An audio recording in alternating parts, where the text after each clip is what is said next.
चलिए आज हम लोग देख रहे हैं ना फसल प्रारूप। ठीक है, चर्चा का मुख्य जो हम लोग का स्रोत है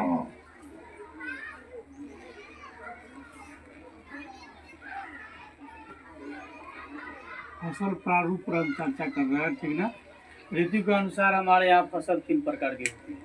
यानी भारत में ऋतु के अनुसार फसल 3 प्रकार की होती है। रबी फसल, खरीफ फसल, जायद, उसको गर्मा फसल भी कहा जाता है। ठीक ना, गर्मा इसलिए कहा जाता है कि गर्मी में होता है।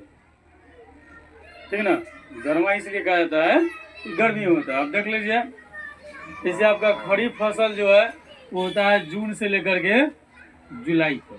ठीक, कब होता है? जून से जुलाई। जून जुलाई से शुरू होता है, अक्टूबर नवंबर में ये कटा जाता है। ठीक ना, जून जुलाई में रोपाता है, अक्टूबर जुलाई में कट करके तैयार, मतलब कि तैयार हो जाता है, कट जाता है। ये होता है वर्षा ऋतु में आपको। ठीक है, कब होता है? वर्षा ऋतु में होता है। ठीक है, इसके प्रमुख फसल हो गई जो वर्षा ऋतु में होती है। चावल, मतलब कि क्या? धान। धान से ना चावल बनता है? नहीं, तो धान, मकई, ज्वार, बाजरा, अरहर, मूंग, उड़द, कपास, तिल, जूट, मूंगफली, सब कब होगा? वर्षा ऋतु में। ठीक है, कब होगा? वर्षा ऋतु में। जैसे अपने यहाँ उत्तर बिहार में धान उपजाने के लिए अगर बारिश नहीं होगी तो धान नहीं होगी, क्योंकि सिंचाई का उतना अच्छा साधन नहीं है। ठीक है, इसलिए नहीं हो सकता है। ठीक है, तो धान हमारे यहाँ का हो गया, खरीफ फसल हो गया। ठीक है, मकई हमारे यहाँ का खरीफ फसल हो गया। ज्वार, बाजरा, अरहर, मूंग, उड़द, कपास, तिल, जूट, मूंगफली, ये सब क्या है? आपके खरीफ फसल है। खरीफ फसल कब से कब तक होती है? जून जुलाई में बुआई होती है, अक्टूबर नवंबर तक जो है ये कट करके तैयार हो जाता है। ठीक ना, जैसे अभी नवंबर चल रहा है तो अभी तक धान जो है कट गया, कोई दिक्कत नहीं है, सब लोग का कटा उटा के खत्म हो गया। मक्का जो लोग का रहा होगा वो भी खत्म हो गया, ज्वार, बाजरा, ठीक है, ये सब कटा गया। अरहर, मूंग भी, अब ये सब फसल रेडी हो गया। ठीक है, रबी फसल में आता है, रबी फसल का समय जो है आपके अक्टूबर नवंबर से लेकर के और मार्च अप्रैल तक ही हो तैयार हो जाता है। जैसे अभी रबी फसल बोआ गया गेहूँ। ठीक है, मार्च अप्रैल तक पूरा यह रेडी हो जाएगा। नहीं, होली होगा और उसके बाद गेहूँ कटा जाएगा। तो रबी फसल अक्टूबर नवंबर से मार्च अप्रैल तक के अवधि में होता है। यह होता है आपको शीत ऋतु, मतलब ठंडा में। शीत ऋतु मतलब ठंडा में। ठीक है, इसमें होता है रबी फसल के अंतर्गत फसल है आपका गेहूं, जौ, चना, मसूर, मटर, तीसी, सरसों, ये सब क्या है?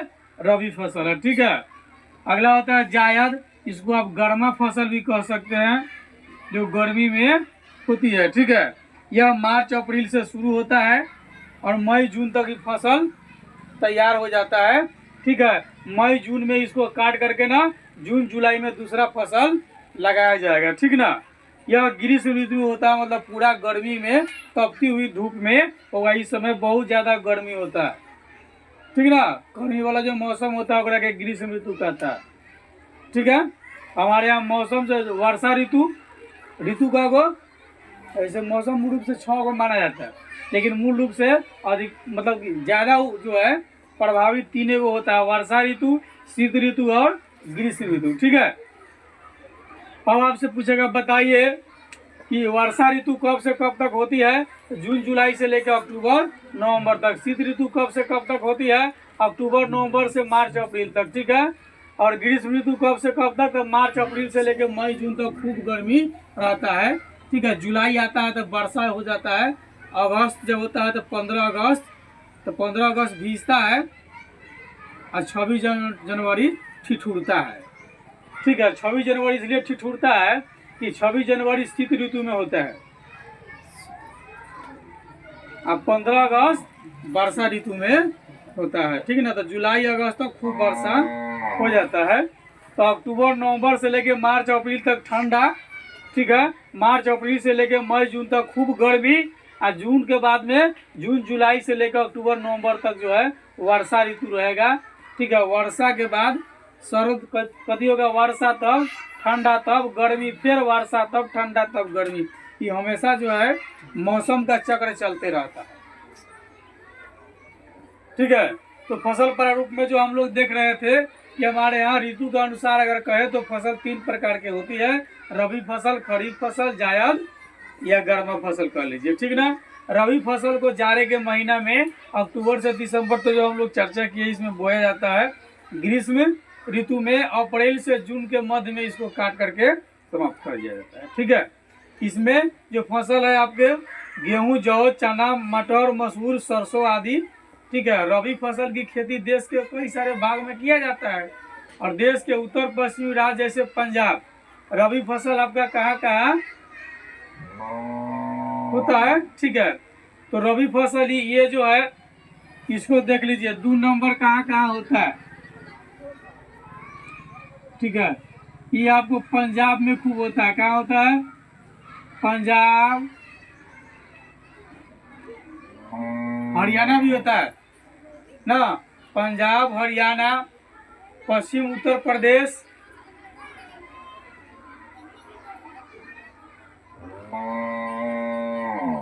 उत्तर प्रदेश, ये सब कथी होता है इसमें रबी फसल, ठीक है। यही वह क्षेत्र है जहां हरित क्रांति के फलस्वरूप हम खाद्यान्न में स्वावलंबी हो गए, ठीक है। इन्हीं क्षेत्र में क्या हुआ? हरित क्रांति। क्या हुआ? हरित क्रांति। हमने पिछला बार चर्चा किया था हरित क्रांति किसे कहते हैं। फसलों में अत्यधिक मात्रा में फसलों के उपज में अत्यधिक मात्रा में वृद्धि की प्रक्रिया को हम हरित क्रांति कहते हैं, जिसमें विभिन्न प्रकार के संसाधन का उपयोग किया जाता है, जैसे सिंचाई की उत्तम सुविधा हो, उन्नत किस्म का बीज हो, ठीक ना, और बहुत मतलब कि यंत्र हो हमारे पास में कृषि कार्य करने के लिए, तो हम फसल में अच्छी पैदावार ला सकते हैं ना। तो फसल की अच्छी पैदावार जो होती है ना, अच्छी पैदावार, ठीक है, या पैदावार नहीं कह सकते तो आप इसको उपज कह लीजिए, ठीक है। जब फसल की अच्छी पैदावार होती है तो हम क्या कहते हैं? हरित क्रांति का जो असर दिख रहा है। मतलब हरित क्रांति कहने का मतलब है कि फसल के उत्पादन में पर्याप्त मात्रा में वृद्धि, ठीक है, वही हरित क्रांति कहलाता है। हरित क्रांति में कई सारे सुविधा होना चाहिए हमारे पास में, जैसे हम कहें सिंचाई की सुविधा होनी चाहिए। बिना सिंचाई के होगा नहीं। मौसम साथ देगा कि नहीं देगा इसकी गारंटी नहीं है। उन्नत किस्म का बीज हमारे पास में होना चाहिए जिससे हम बढ़िया उपजा सके, ठीक है। रासायनिक खाद हमारे पास में होना चाहिए और कीटनाशक दवाई इत्यादि होनी चाहिए, ठीक ना। तो हरित क्रांति लाने के लिए क्या क्या चाहिए हमको? अच्छी पैदावार चाहे हरित क्रांति के लिए पहला क्या है? उन्नत किस्म का बीज, उन्नत किस्म का बीज जिसको हाइब्रिड आप कहते हैं। दूसरा सिंचाई का सुविधा होना चाहिए, सिंचाई की सुविधा, ठीक है। रासायनिक खाद,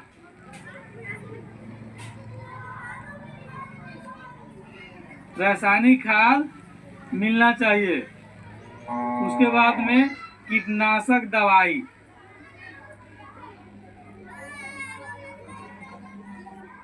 ये सारी अगर सुविधा हमको मिलती है तो हम फसल की पैदावार में अच्छा कर सकते हैं, ठीक ना। हरित क्रांति ला सकते हैं। हरित क्रांति लाने के लिए ये सभी जरूरी है। हरित क्रांति मतलब फसल में अप्रत्याशित रूप से वृद्धि करने की प्रक्रिया को हम क्या कहते हैं? हरित क्रांति कहते हैं, ठीक ना। मतलब बढ़िया उपज हो, खूब बढ़िया उपज हो, उसको हम क्या कहते हैं? हरित क्रांति, ठीक है। कब हुआ था? 1967 में। हरित क्रांति का प्रभाव कब आया था? 1967 ईस्वी में, ठीक है। 66-67 इसको माना जाता है, 66-67 माना जाता है। 66-67 में हरित क्रांति आई हमारी देश में, ठीक है। तो हरित क्रांति के फलस्वरूप कई सारे क्षेत्र में अब पर्यावरणीय समस्या उभर कर सामने आने लगी, ठीक है। ये भी एक समस्या है। खरीफ फसल भारत में वर्षा ऋतु में बोया जाता है। खरीफ फसल अब हम पहले देख रहे थे किस पर? रबी। अब हम देखेंगे किस पर? खरीफ फसल। तो खरीफ फसल कब बोया जाता है? वर्षा ऋतु में बोया जाता है, ठीक है। और कब काट लिया जाता है इसको देख लीजिए, अक्टूबर, सितंबर, अक्टूबर, नवंबर में इसको काट लिया जाता है। ठीक है, इसमें उपजाई जाने वाली फसल क्या क्या है? आपके खड़ी फसल में देख लीजिए, चावल, मकई, ज्वार, बाजरा, अरहर, मूंग, उड़द, कपास, तिल, जूट, मूंगफली। ठीक है, इसका जैसे उड़द, मूंगफली, सोयाबीन भी उसी का है, कपास उसी का है, जूट उसी का है। ठीक है, चावल की खेती मुख्य रूप से होता है आपको पश्चिम बंगाल, बिहार, उड़ीसा, आंध्र प्रदेश, तमिलनाडु, केरल, महाराष्ट्र के कोणीय तटीय क्षेत्र में होता है। ठीक है, पूछेगा चावल भारत के किन किन राज्यों में होता है? चावल कौन फसल है? खड़ी फसल। खरीफ फसल चावल का उत्पादक राज्य कौन है? उत्पादक क्षेत्र। ठीक है, तो है आपको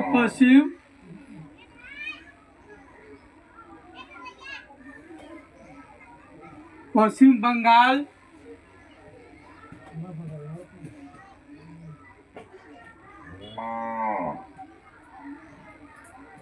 पश्चिम बंगाल, असम, बिहार, उड़ीसा,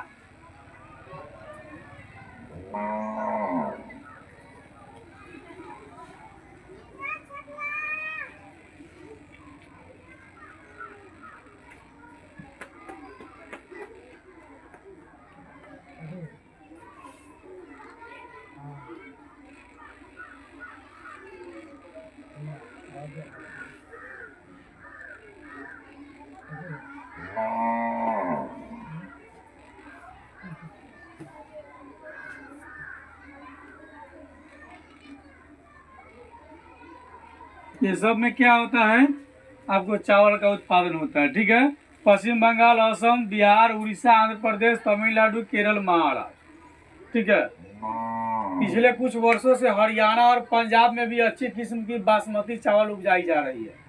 कुछ वर्षों से हरियाणा और पंजाब में भी आपको बासमती चावल उपजाया जा रहा है। बासमती चावल का बढ़िया उत्पादक बन गया आपका पंजाब, और हरियाणा भी बहुत बढ़िया उत्पादक हो गया है चावल के क्षेत्र में। ठीक है, भारत में जहां अधिक वर्षा होती है वहां धान की 3 फसलें लगाई जाती है। धान की 3 फसल कहाँ लगाया जाता है? धान की 3 फसल कहाँ लगाई जाती है? धान की 3 फसल कहाँ लगाया जाता है? जहां अधिक वर्षा होती है। क्या होता है? जहां अधिक वर्षा होती है वहां पर 3 फसल लगाई जाती है। जहां अधिक वर्षा होती है कौन सी का? धान का। जहाँ कम वर्षा होता है एक ही लगाया जाता है।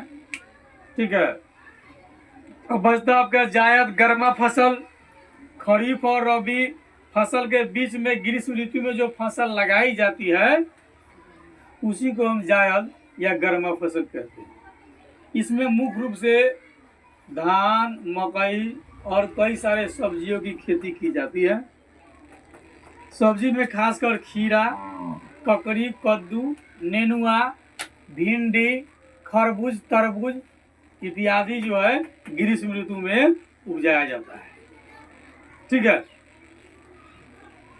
देश की 2 बड़े कृषि क्षेत्र में जो मतलब कि वर्षा के दृष्टि से अगर हम बात करते हैं तो भारत में फसल की प्रारूप की मुख्य विशेषता यह है कि यहाँ 100 सेंटीमीटर की वर्षा जो है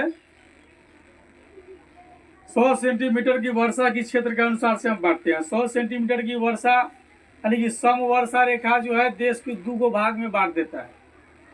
100 सेंटीमीटर से अधिक वर्षा वाले क्षेत्र में चावल, जबकि 100 सेंटीमीटर से कम वर्षा वाले क्षेत्र में गेहूं प्रमुख फसल है। ठीक है, भारत के जिस क्षेत्र में जो है 100 सेंटीमीटर से ज़्यादा वर्षा होती है, जैसे पिछले बार हम लोग पढ़े कि 75 सेंटीमीटर से कम वर्षा होती है, उसको हम क्या कहते हैं? शुष्क कृषि कहते हैं, और जिस क्षेत्र में जहाँ 75 सेंटीमीटर से ज़्यादा वर्षा होती है उसको हम आर्द्र कृषि कहते हैं। ठीक है, अब आगे चर्चा है कि जहाँ 100 सेंटीमीटर से कम और ज़्यादा, इसमें दो बातें हो रही है, कम और अधिक, चाहे ज़्यादा कह लीजिए। ठीक है, जहाँ पर 100 सेंटीमीटर से अगर कम वर्षा होती है उस क्षेत्र, उस एरिया का, उस क्षेत्र का प्रमुख फसल है क्या? जहाँ कम होगा वहाँ पर क्या होगा? गेहूं। जहाँ कम होगा वहाँ क्या होगा? गेहूं। और जहाँ अधिक होगा वहाँ का मुख्य फसल क्या होगा? धान, यानी कि चावल। जहाँ 100 सेंटीमीटर से ज़्यादा वर्षा होती है वहाँ की मुख्य फसल हो गई चावल, क्योंकि जहाँ अधिक वर्षा होती है वहाँ चावल की 3 फसलें लगाई जाती है, यानी धान की 3 फसलें लगाई जाती है। और जहाँ कम वर्षा होती है वहाँ पर जो है धान की एक ही फसल, यानी कि वहाँ का मुख्य फसल जो है आपको गेहूं माना जाता है। ठीक है, इन दो प्रमुख कृषि क्षेत्र के बीच का जो क्षेत्र जो होता है उस संक्रमण कहलाता है, और भारत में शुष्क क्षेत्र का एक विशिष्ट फसल प्रारूप है। यहाँ प्रमुख फसल जो है ज्वार, बाजरा, मूंगफली, तिलहन और दाल है यहाँ का। ठीक है, अब मुख्य फसल पर हम चर्चा करेंगे।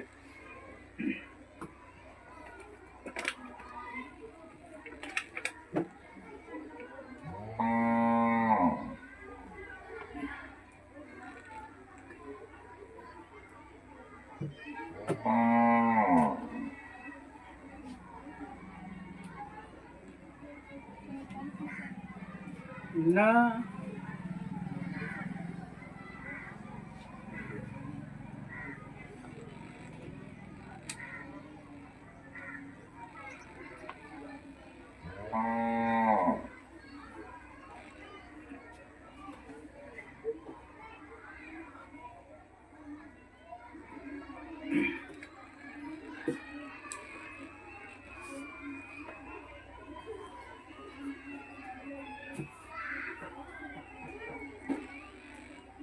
मुख्य फसलों पर हम चर्चा करते हैं। भारत में कृषि की विविधता को प्रभावित करने वाले प्रमुख कारक है। ठीक है, वर्षा की मात्रा, मिट्टी के प्रकार, कृषि पद्धति विविधता आदि, ये जो है कृषि को प्रभावित करता है। ठीक है, भारत में कृषि की विविधता को प्रभावित कौन कौन करता है? तो वर्षा, जैसे सभी जगह समान वर्षा नहीं होती है। ठीक है, सभी जगह क्या है? समान वर्षा नहीं होती है। सभी जगह का मिट्टी एक जैसा नहीं है, कहीं का उपजाऊ है, ठीक है, कहीं के उपजाऊ नहीं है। ठीक है, कहीं कहीं कृषि उत्पादन की जो कृषि कार्य करने का तरीका जो है वो अभी अलग पाया जाता है। ठीक है, इन सब कारण, इन सभी के वजह से जो है, ठीक है, या इन सभी कारणों से भारत में जो है कृषि की विविधता है। आपसे पूछेगा कि भारत में कृषि के विविधता के कारण क्या है? तो भारत में कृषि के विविधता के कई सारे कारण हो सकते हैं। पहली वर्षा, दूसरा मिट्टी, और तीसरा जो है खेती बाड़ी करने का तरीका। सभी जगह खेती बाड़ी करने का तरीका एक जैसा नहीं है। जैसे कहीं अभी भी होगा जो कृषि कार्य हल बैल से होता है। ठीक है, अधिकतम क्षेत्र में कृषि का कार्य कौन चीज से होता है? ट्रैक्टर से होता है। काटना भी ट्रैक्टर से है, बोना भी ट्रैक्टर से है, दौनी भी ट्रैक्टर से करना, ढोना भी ट्रैक्टर से है, यानी कि यंत्रीकरण हो गया। अब बहुत सारे क्षेत्र में होंगे जहाँ ये सुविधा नहीं होगी, तो इसके कारण भी विविधता हो सकती है। ठीक है, इसके कारण भी विविधता हो सकती है। ठीक ना, आपसे पूछेगा भारत में कृषि की विविधता को प्रभावित करने वाला कारक कौन कौन है, या भारत में कृषि की विविधता के कारण कौन कौन है। ठीक ना, जब भी पूछेगा आपसे कि कृषि की विविधता के कारण,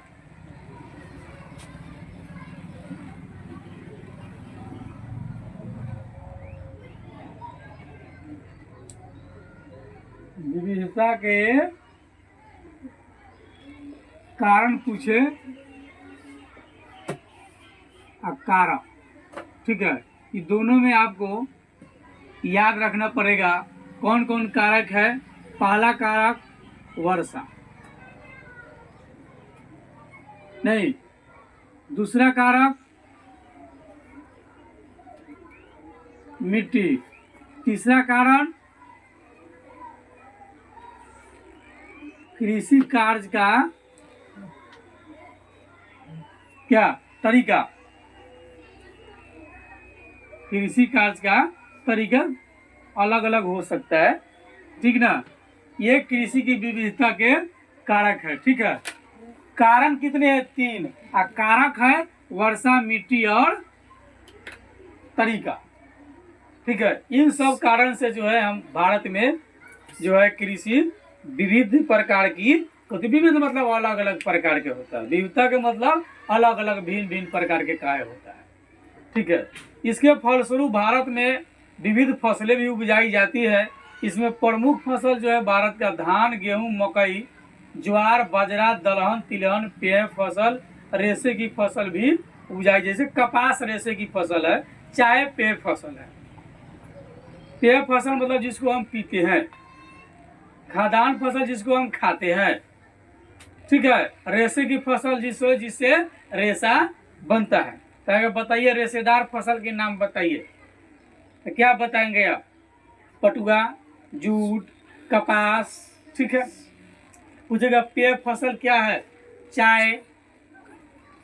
इसके अलावा जो खाद्यान्न पदार्थ है जिसको आप पीते हैं, ठीक है, वो पेय फसल हो गया, ठीक है।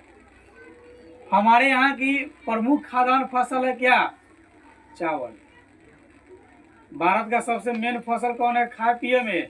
चावल है, जिस पर अधिकांश जनसंख्या निर्भर रहती है। भारत का अधिकतम लोग क्या खाता है? क्या खाता है? चावल खाता है, ठीक ना। भारत का अधिकतम लोग क्या खाता है?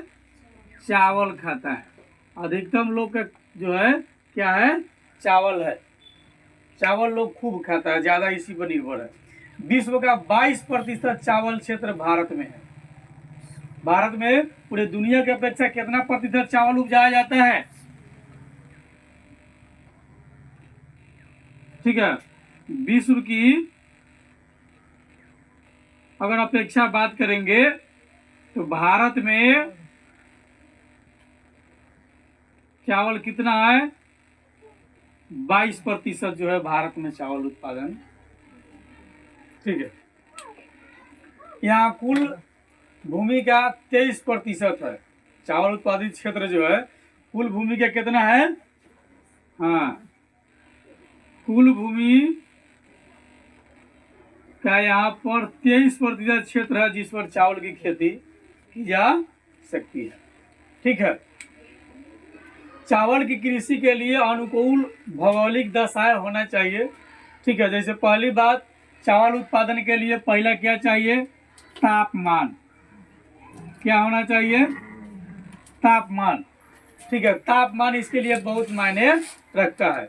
यह उष्णकटिबंधीय फसल है। चावल क्या है? उष्णकटिबंधीय फसल है। इसकी उपज के लिए अधिक तापमान की आवश्यकता होती है। इसके उपज के लिए क्या चाहिए? तापमान की आवश्यकता। इसके लिए कम से कम 24 डिग्री सेंटीग्रेड तापमान की आवश्यकता है। बोते समय इसे 21 डिग्री सेल्सियस और बढ़ते समय 24 डिग्री सेल्सियस, पकते समय 27 डिग्री सेल्सियस तापमान की आवश्यकता होती है, ठीक ना। इसके लिए कम से कम कितना सेंटीग्रेड तापमान रहना चाहिए? कम से कम 24 डिग्री सेंटीग्रेड तापमान चाहिए। कितना चाहिए? कम से कम 24 डिग्री सेंटीग्रेड। कम से कम कितना चाहिए धान के फसल के लिए? 24 डिग्री सेंटीग्रेड तापमान होना चाहिए कम से कम, ठीक ना। बोते समय जो है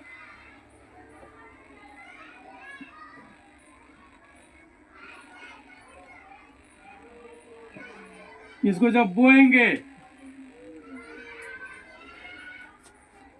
बोते समय तापमान 21 डिग्री सेंटीग्रेड होना चाहिए, ठीक है। जब पौधा बढ़ता है, जब वृद्धि करता है,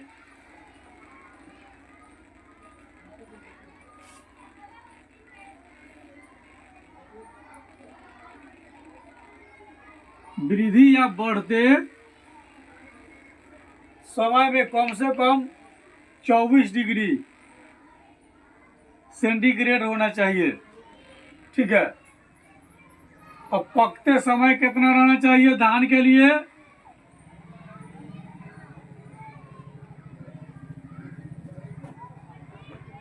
पकते समय 27 डिग्री सेंटीग्रेड होना चाहिए, न तो धान का फसल हो जाएगा खराब। ठीक है। दूसरा कारक है इसके लिए क्या? वर्षा।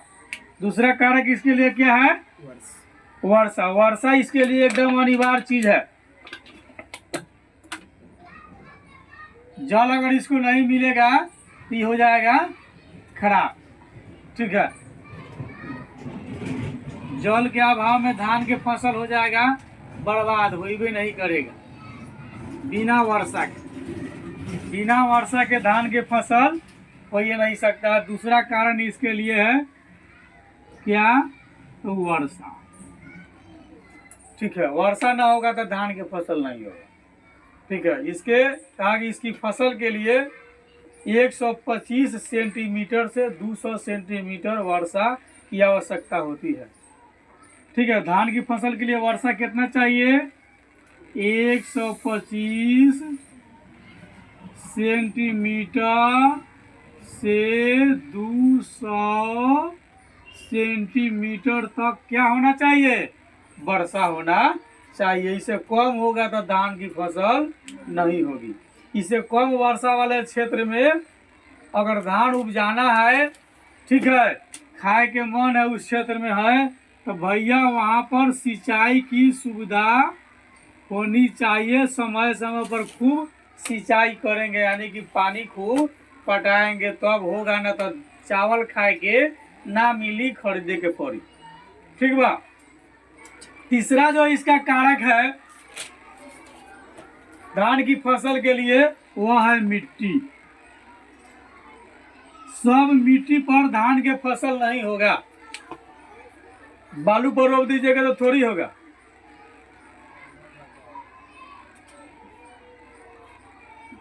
तो मम्मी कहाँ है? अच्छा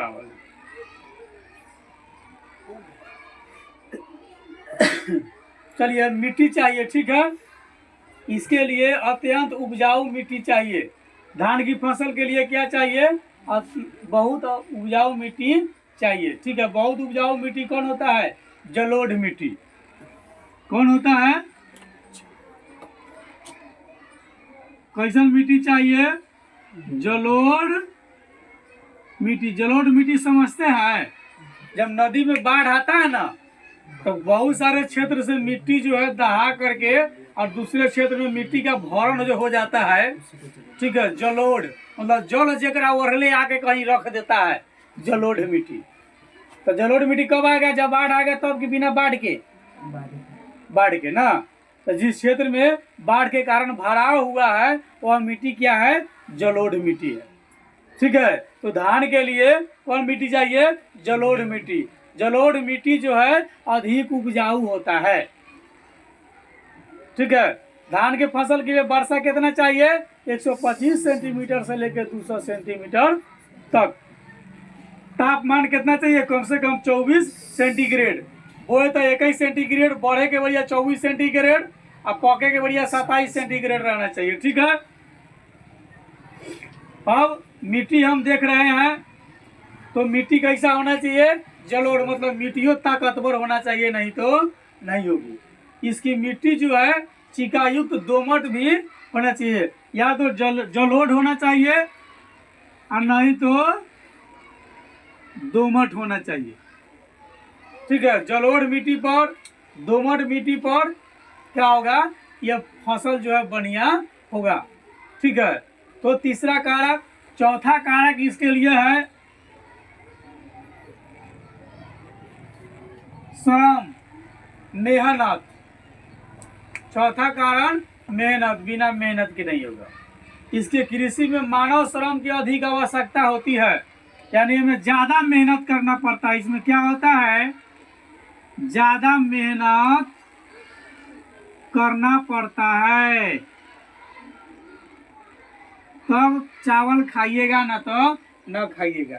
पहले तो बिया गिराइए धान का, फिर उसको सींचिए, बड़ा हो गया तो खूब उखाड़िए उसको, क्या सूखल है तो धूड़िया, अब भीजल है तो चुभुक चुभुक के उखाड़िए, दिन भर खूब लेढ़ाइए और तब उसको रोपिए। काफ़ी मेहनत होता है, ठीक है। अब कौन सोचे हमारा मिट्टी ना लगे चाहिए धान रोपा जाना, वही नहीं करेगा, एक कादों में तो रोप ले जाता है ना। तो बहुत मेहनत करने की जरूरत होती है। खेत की तैयारी से लेकर रोपनी कटनी तक का कार्य जो है मानव श्रम द्वारा ही संपादित होता है। अब ट्रैक्टर से भी हो रहा है। भारत के सस्ते श्रमिक इसके लिए जो है बढ़िया साधन है कि सस्ता में अगर कहीं से मजदूर अगर मिल जा रहा है तब, ठीक है। ये हम चावल उत्पादन पर देख रहे थे कि चावल उत्पादन के लिए क्या क्या चाहिए, तापमान, वर्षा, मिट्टी और श्रम। इसमें बहुत ज़्यादा मेहनत करना पड़ता है। कम मेहनत करके सोचिएगा कि हम धान के फसल उपजा ले रहे हैं, चावल खा लेंगे, ठीक ना, तब मने मने भोर पड़ा दीजिए ना खाएंगे।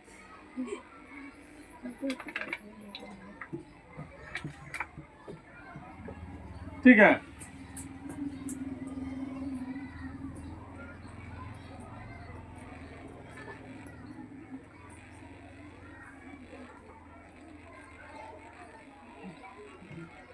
यहाँ वर्षा पर्याप्त मात्रा में होना चाहिए तो वही धान होगा, ना तो भाई नहीं होगा, ठीक है।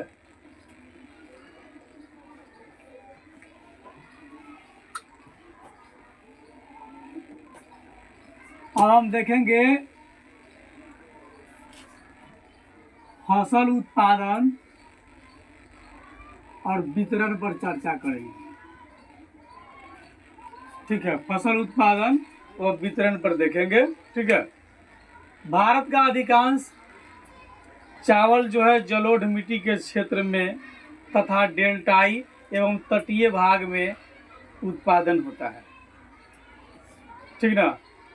अब आपके भारत का अधिकांश चावल कहाँ उपजता है? भारत का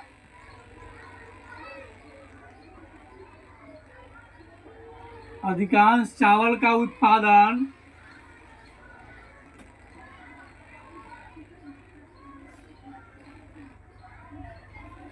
कहाँ होता है? जहाँ जलोढ़ मिट्टी है, ठीक है। वैसे क्षेत्र में होता है जहाँ भाई जलोढ़ मिट्टी है, वहाँ पर ज़्यादा होता है। डेल्टाई क्षेत्र में भी होता है और एक तटीय क्षेत्र में भी होता है, नदी के किनारे किनारे। वहाँ तो हमेशा जलोढ़ मिट्टी रहते होगा, नदी के किनारे किनारे जब जब बाढ़ आता है। इसके अलावा धान की फसल जो है हिमालय पर्वत की निचली घाटी में होता है, ठीक है। इसके अलावा धान की फसल कहाँ होती है? हिमालय पर्वत की निचली घाटी, जहाँ सीढ़ीनुमा खेती होती है। निचली घाटी में सीढ़ीनुमा खेती से होता है, ठीक है। यहाँ कैसा होता है? सीढ़ीनुमा खेती। क्या होता है यहाँ पर? सीढ़ीनुमा खेती होती है। यहाँ पर भी चावल का उत्पादन किया जाता है, ठीक है। और ये तो हिमालय हो गया। तो हिमालय भारत के उत्तर में है कि दक्षिण में है? ये नहीं पता है। कहाँ है सचिन? दक्षिण में है।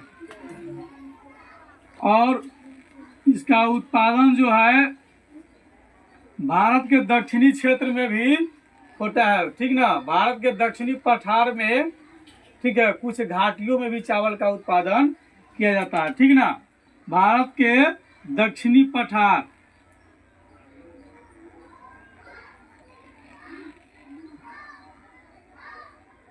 दक्षिणी पठार के कुछ क्षेत्र में,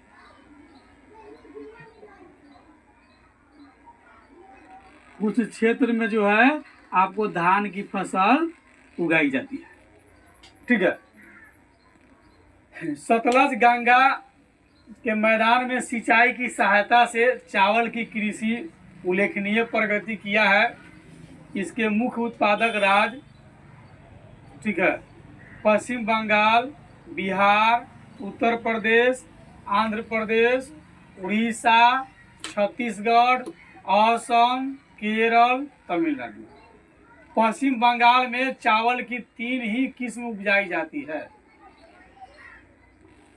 ठीक है।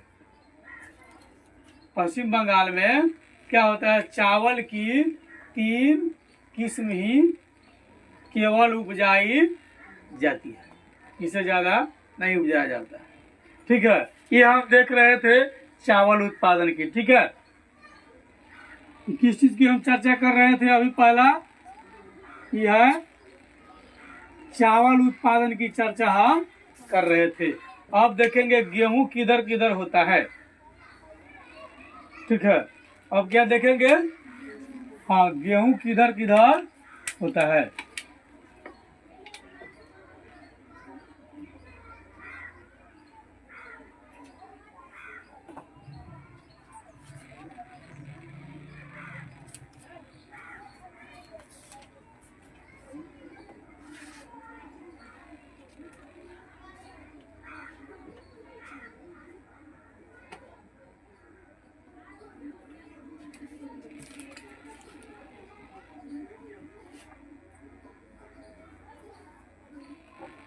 अब गेहूं उत्पादन पर हम चर्चा करेंगे।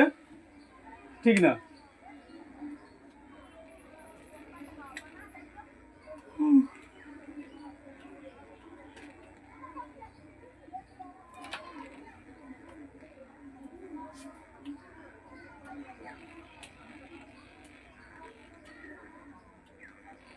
गेहूं पर चर्चा करेंगे। ठीक है। तो चावल के बाद गेहूं हमारे देश की दूसरी प्रमुख खाद्यान्न फसल है। पहली खाद्यान्न फसल कथी है भारत की? भारत की पहली खाद्यान्न फसल चावल। ठीक ना। दूसरी फसल गेहूं। चलो, तो चावल के बाद जो है हमारे देश की दूसरी खाद्यान्न फसल कथी है? गेहूं है। ठीक है। हमारा देश विश्व का दूसरा बड़ा उत्पादक है इस क्षेत्र में। भारत जो है पूरे विश्व के अगर अनुपात में बात करते हैं तो दूसरा उत्पादक है गेहूं के क्षेत्र में। भारत दूसरा उत्पादक कौन चीज का है? गेहूं का। विश्व में भारत दूसरा उत्पादक किसका है? गेहूं का है। ठीक ना। तो विश्व की तुलना में अगर बात करेंगे तो भारत जो है गेहूं उत्पादन में कौन स्थान रखता है? हाँ, सेकेंड स्थान रखता है वर्ल्ड में। वर्ल्ड में भारत गेहूं उत्पादन में किस स्थान पर है? दूसरे स्थान पर है, जो विश्व का करीब 10% गेहूं उत्पादन करता है। विश्व का करीब 10% गेहूं उत्पादन कौन करता है? भारत। यह जाड़े की ऋतु में उगाया जाता है गेहूं। ठीक है। कब उगाया जाता है? देख लीजिए, शीत ऋतु। शीत ऋतु माने जाड़ा, ठंडा। ठीक है। यानी कि ठंडा के ऋतु में गेहूं उगाया जाता है। पकते समय इसे खिली धूप की आवश्यकता होती है, टेम्परेचर की जरूरत पड़ती है। उगाने के लिए समान रूप से वितरित मतलब 50 से 75 सेंटीमीटर वार्षिक वर्षा की आवश्यकता होती है। ठीक ना।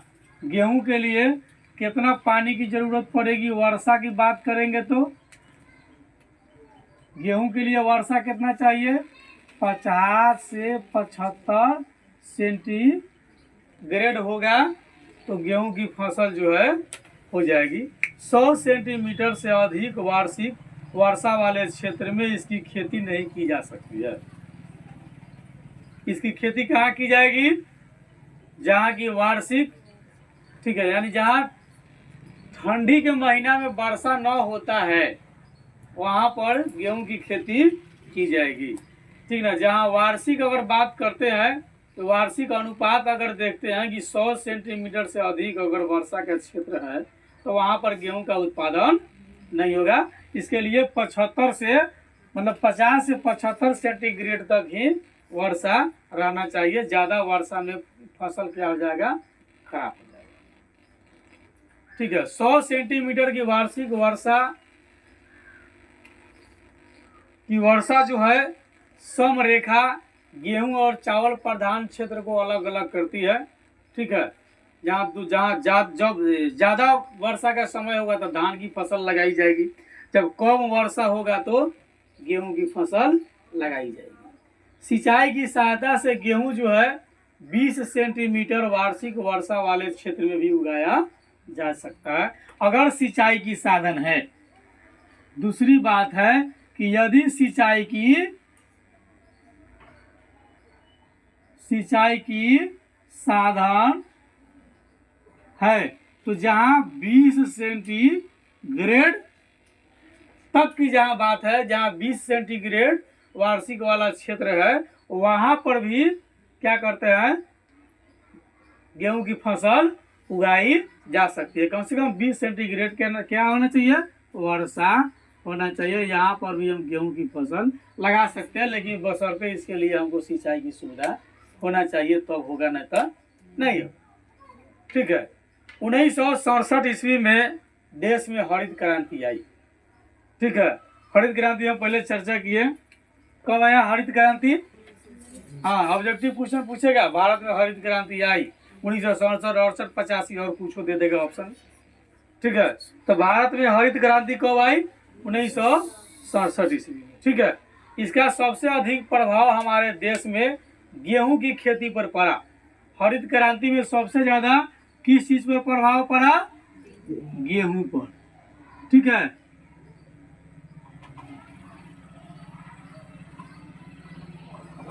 हरित क्रांति का सबसे ज्यादा प्रभाव पड़ा आपको गेहूं के उत्पादन पर। ठीक है, 1970-71 में और 1960-61 की तुलना में अगर बात करते हैं, 1960-61 में जो हुई थी उसके तुलना में 1970-71 में जो बात की जाए तो गेहूं की उपज लगभग दुगुनी हो गई। 60-61 में मान लिया अगर 1 कुंटल होता था सपोज दैट, तो 70-71 में हो गया 2 कुंटल हो गया। गेहूं के क्षेत्रफल एवं प्रति हेक्टेयर उपज की लगभग 1.5 गुने की वृद्धि हो गया। किंतु भारत में प्रति हेक्टेयर गेहूं का उत्पादन अभी भी उन्नत देश की तुलना में बहुत कम है। यहाँ उतना नहीं हो सकता है या होता है, जहाँ उन्नत किस्म जितना होता है। उन्नत देश में जो है वहाँ बहुत ज़्यादा गेहूं की उपज होती है, भारत में बहुत कम होता है। देश में कुल गेहूं उत्पादन का 2/3 हिस्सा, ठीक है, यानी देश में जो है गेहूं उत्पादन की बात करते हैं, उत्पादन की दृष्टि से हम जब देखते हैं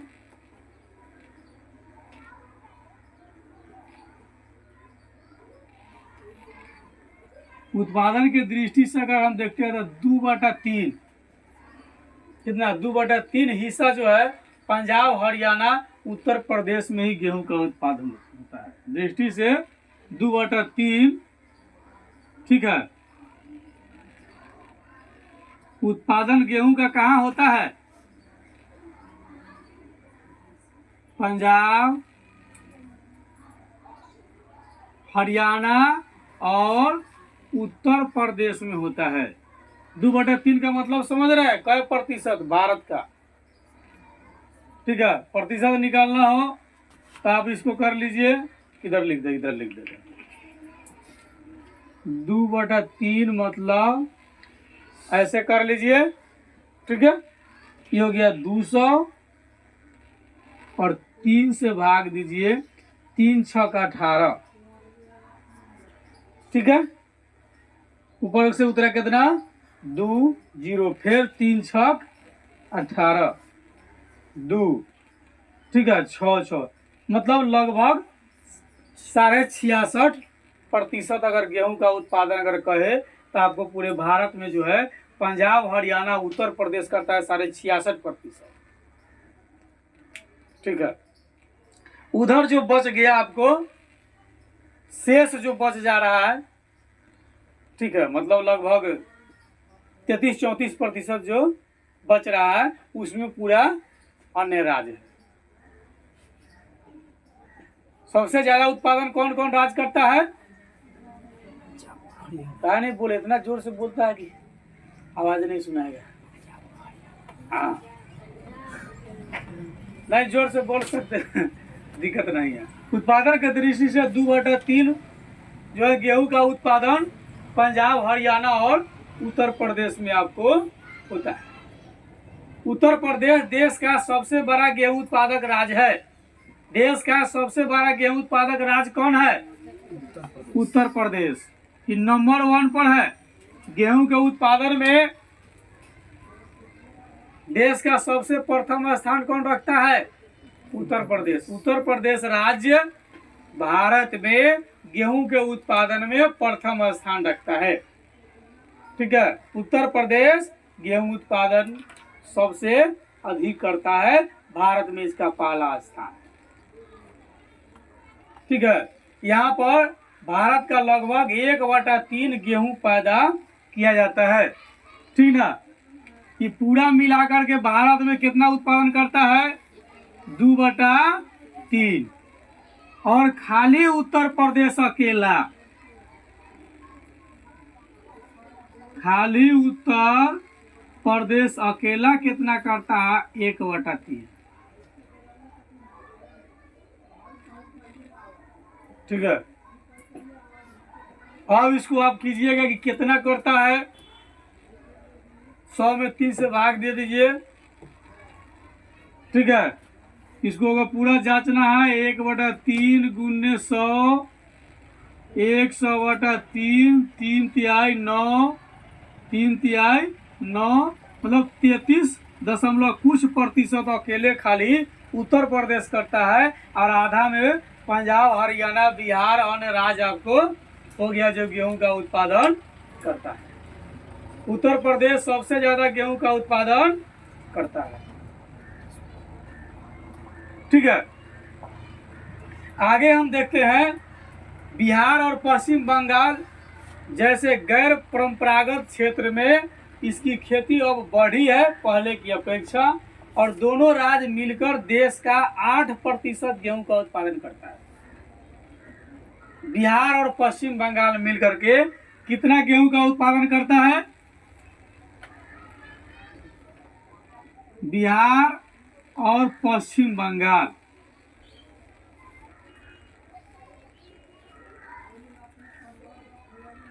ठीक है, बिहार और पश्चिम बंगाल मिलकर के कितना गेहूं का उत्पादन करता है?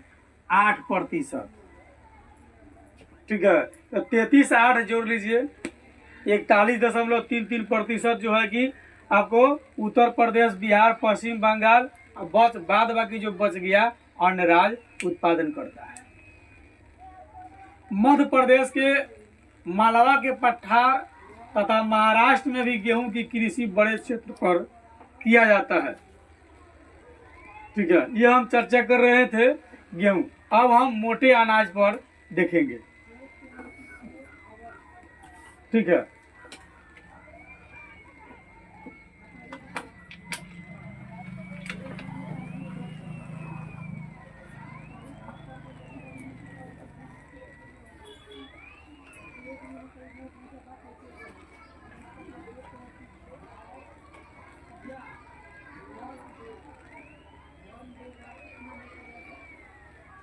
हरित क्रांति में सबसे पहले किस फसल को उगाया गया? किस फसल को यह श्रेय दिया जाता है? गेहूं को। गेहूं के उत्पादन में वृद्धि की गई। ठीक है, अब हम मोटे अनाज देखेंगे। बड़ी हार्ड क्वेश्चन होता है।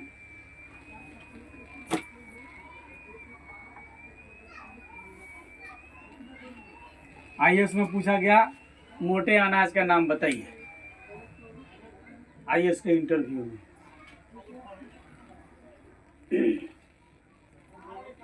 ठीक है, तो ज्वार, बाजरा, रागी देश के प्रमुख मोटे अनाज है। इसमें प्रचुर मात्रा में कई पोषक तत्व पाए जाते हैं। जैसे रागी में प्रचुर मात्रा में लोहा, कैल्शियम, सूक्ष्म पोषक और भूसी मिलती है। नया जोड़ा गया है मक्का मोटा अनाज में। मोटा अनाज में ज्वार, बाजरा और रागी। मोटा अनाज कथी है? ज्वार, बाजरा और रागी। नया पर प्लस किया गया है मकई। ये नया जोड़ा गया। ठीक है। आपको रागी में प्रचुर मात्रा में मिलता है कथी? रागी में प्रचुर मात्रा में आपको मिल जाएगा क्या? लोहा, कैल्शियम,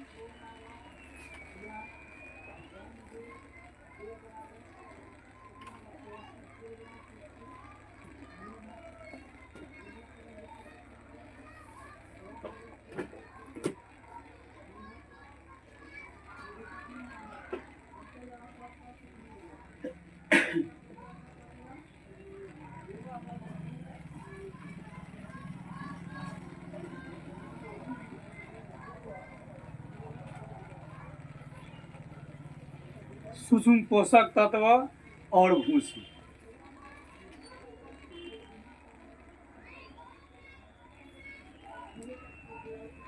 ये रागी में मिलता है।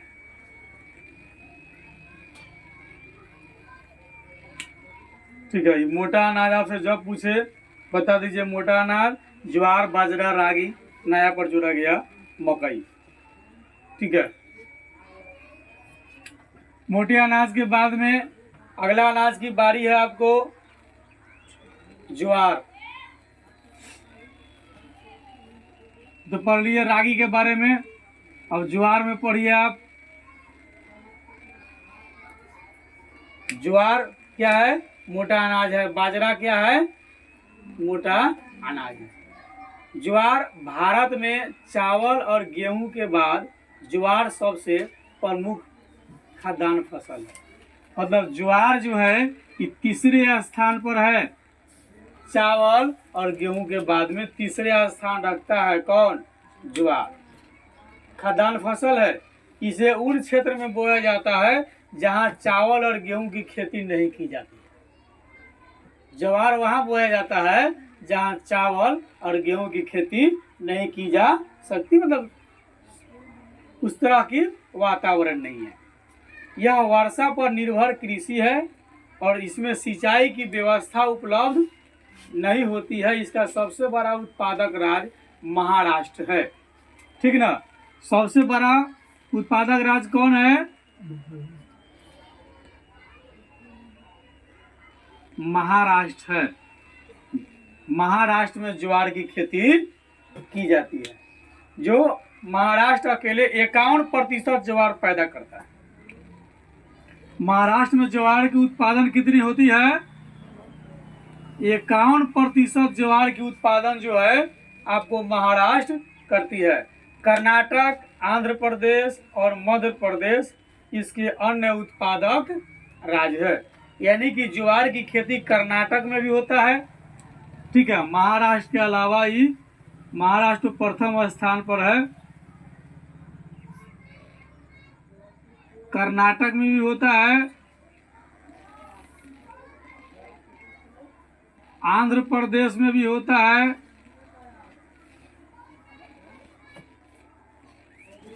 और मध्य प्रदेश में भी होता है। ठीक है।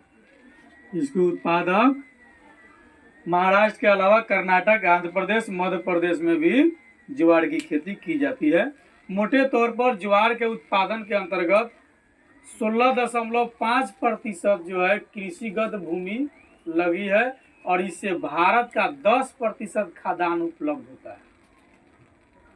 भारत का 75% ज्वार पठारी भाग में पैदा किया जाता है। ठीक है। दक्षिणी क्षेत्र में किया जाता है। ठीक है।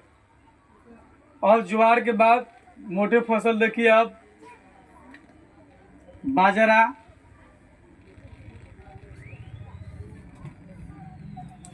ज्वार, बाजरा, रागी क्या है, मोटे फसल है।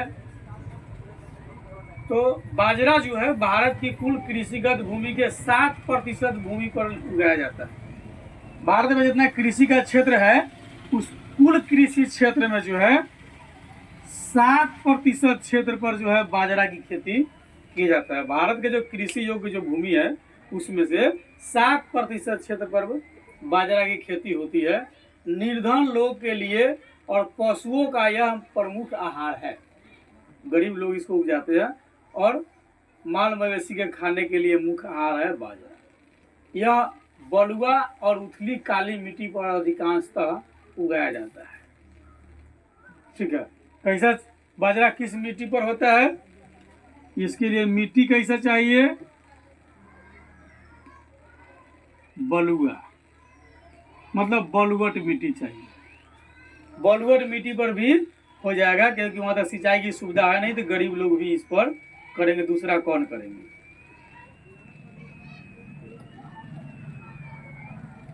और उथली काली मिट्टी पर,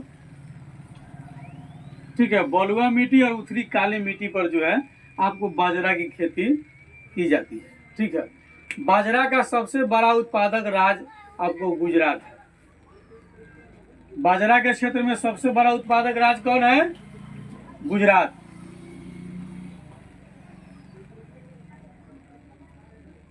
जहाँ के मोदी जी है। ठीक है, ज्वार में सबसे मतलब प्रथम स्थान पर कौन है, महाराष्ट्र। बाजरा में कौन है, गुजरात। ठीक है,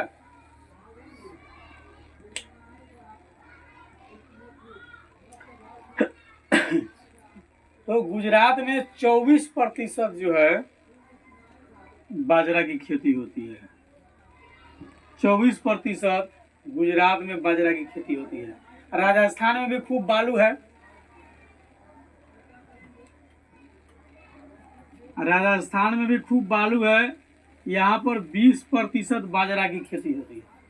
राजस्थान में 20% बाजरा की खेती होती है, समझे कि नहीं। उत्तर प्रदेश जो है यहाँ पर 13% बाजरा की खेती होती है। ठीक है, और महाराष्ट्र में बाजरा की खेती होता है। महाराष्ट्र में भी बाजरा की खेती होती है, जहां मात्र 10% महाराष्ट्र में बाजरे की खेती होती है। ठीक ना। बाजरा के उत्पादन में प्रथम राज्य कौन है, गुजरात। ज्वार उत्पादन में प्रथम राज्य कौन है, महाराष्ट्र। कर्नाटक, आंध्र प्रदेश, मध्य प्रदेश भी ज्वार का उत्पादन करता है। ठीक है, बाजरा उत्पादन में प्रथम स्थान गुजरात 24%, राजस्थान 20%, उत्तर प्रदेश 13%, महाराष्ट्र 10% करता है। ठीक है, अब हम मोटे अनाज देखेंगे। रागी कहाँ कहाँ होता है। रागी जो है शुष्क प्रदेश की फसल है। रागी क्या है, शुष्क प्रदेश की फसल है।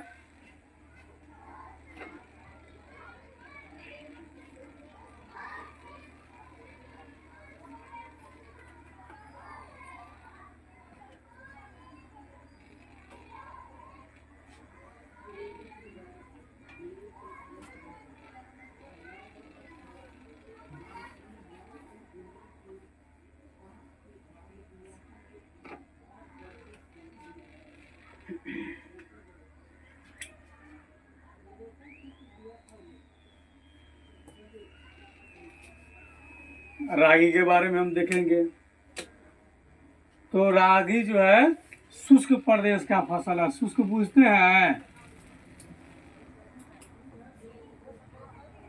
शुष्क प्रदेश का फसल है।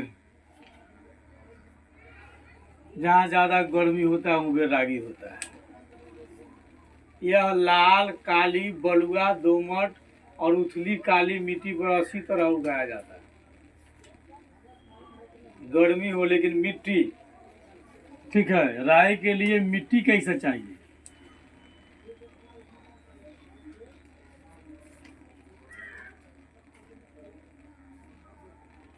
लाल मिट्टी पर हो जाएगा, काली मिट्टी पर हो जाएगा,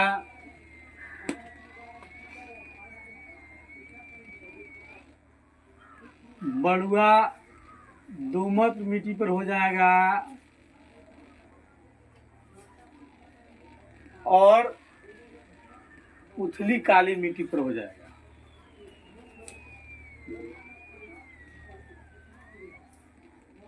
उथली काली मिट्टी पर हो जाएगा कथी?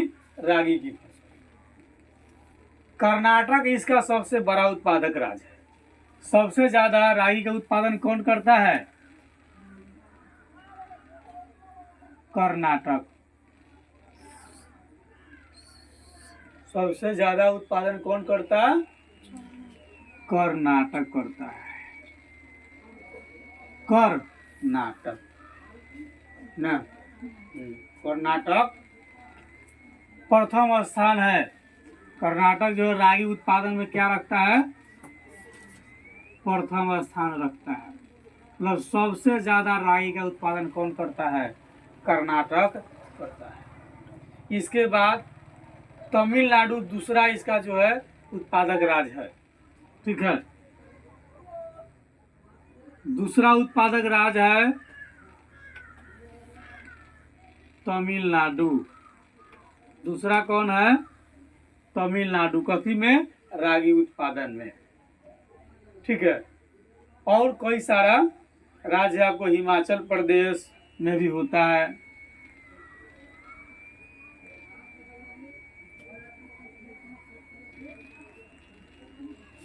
हिमाचल प्रदेश में भी रागी की खेती होती है। उत्तराखंड, सिक्किम,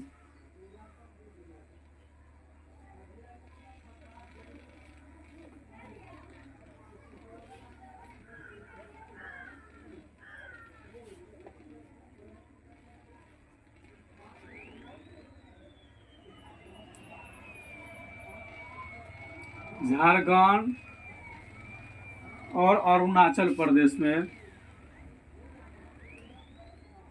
और अरुणाचल प्रदेश में रागी की खेती की जाती है। रागी में क्या पाया जाता है? लोहा, कैल्शियम और सूक्ष्म पोषक तत्व, और इससे भूसी मिलती है। ठीक है, अगला जो जोड़ा गया मोटा अनाज में,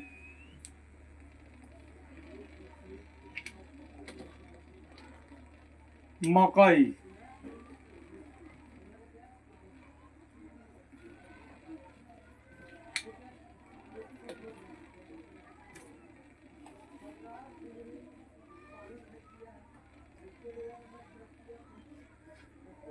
ठीक है, यह भी एक महत्वपूर्ण मोटा अनाज है जो मनुष्य के भोजन और पशु के चारा के रूप में इसका उपयोग किया जाता है। मकई का उपयोग क्या क्या होता है? मनुष्य के भोजन के लिए,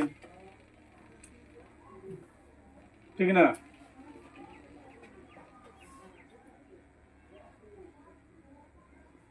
मनुष्य के भोजन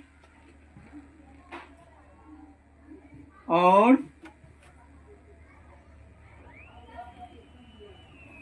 मवेशी के चारा के लिए,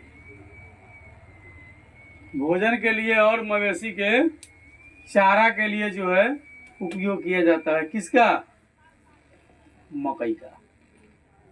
ठीक है, मकई में क्या पाया जाता है? मकई में ग्लूकोज और मंड होता है। ठीक है, इसमें क्या होता है? ग्लूकोज होता है और क्या होता है? मंड होता है। मकई में क्या क्या होता है? ग्लूकोज और मंड होता है।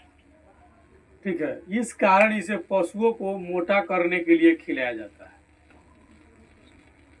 ठीक है, मकई क्यों खिलाया जाता है? पशुओं को मोटा करने के लिए। ठीक है, प्रति हेक्टेयर अधिक उत्पादन के कारण निर्धन लोगों का प्रमुख भोजन भी है। गरीब लोगों का भोजन है कौन? मकई। ठीक है, ये किसका भोजन है? गरीब लोगों का भोजन भी है। यह एक खरीफ फसल है। इसके लिए तापमान 21 डिग्री से लेकर 27 डिग्री सेल्सियस तक रहना चाहिए। यह 75 सेंटीमीटर वर्षा की आवश्यकता इसको होती है, ठीक ना। ठीक है, जहाँ 75 सेंटीमीटर की वर्षा होगी वहाँ मकई का उत्पादन किया जा सकता है। कम वर्षा वाला क्षेत्र में सिंचाई की जरूरत पड़ती है। यह फसल नदियों द्वारा लाई गई जलोढ़ मिट्टी में बहुत अच्छी तरह उगती है, ठीक है। इसके लिए मकई के लिए तापमान कितना चाहिए? 21 डिग्री सेल्सियस से 27 डिग्री सेल्सियस तक तापमान इसको चाहिए, ठीक है। उसके बाद में वर्षा इसको कितना चाहिए? 75 सेंटीमीटर तक क्षेत्र होगा, वहां पर भी मकई हो जाएगा। अगर कम है तो वहां पर सिंचाई की सुविधा चाहिए, ठीक ना। अगर वर्षा कम है तो सिंचाई की अगर सुविधा होगी तो वहां पर मक्का का खेती किया जा सकता है, ठीक है। इसके लिए तीसरी बात है, मिट्टी कैसा होना चाहिए? तो जलोढ़ मिट्टी बड़ा अच्छा इसके लिए है। कौन मिट्टी? जलोढ़ मिट्टी जो है इसके लिए बड़ा अच्छा है। जलोढ़ मिट्टी पर जो है इसको उत्पादन बहुत बढ़िया हो जाती है, ठीक है। जलोढ़ मिट्टी पर मक्का का उत्पादन बहुत अच्छा खासा हो जाता है।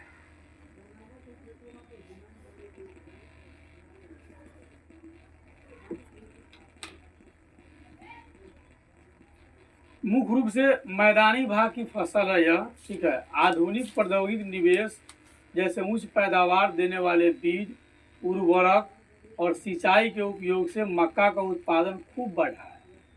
यह भारत के 3.6% कृषिगत भूमि पर उगाया जाता है।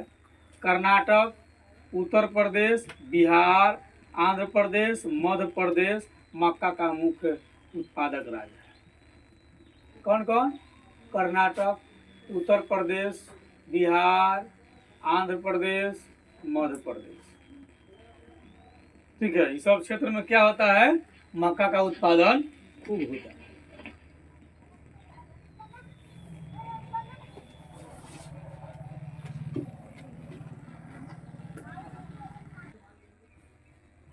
तो अब दाल खा लीजिए, ठीक है।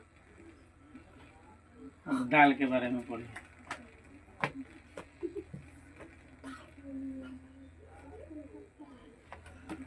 दाल के बारे में फर्स्ट ना, देखिए भारत में अधिकांश जनसंख्या शाकाहारी है, ठीक है। और हमारे भोजन में दाल प्रोटीन का स्रोत है, ठीक ना। दाल किस चीज का स्रोत है? हाँ, दाल जो है प्रोटीन का स्रोत है। दाल किस चीज का स्रोत है? प्रोटीन का स्रोत है। और हमारे यहाँ अधिकतम लोग शाकाहारी लोग हैं। और खान पान ये विविधता के ऊपर डिपेंड करता है। कई लोग ज़्यादा मांस खाता है, कई लोग नहीं खाता है, ठीक है। तो भारत के अधिकांश लोग जो है शाकाहारी है। हमारे भोजन में दाल प्रोटीन का स्रोत है, ठीक ना। जैसे तूर का दाल, ठीक ना। कथी का दाल? तूर।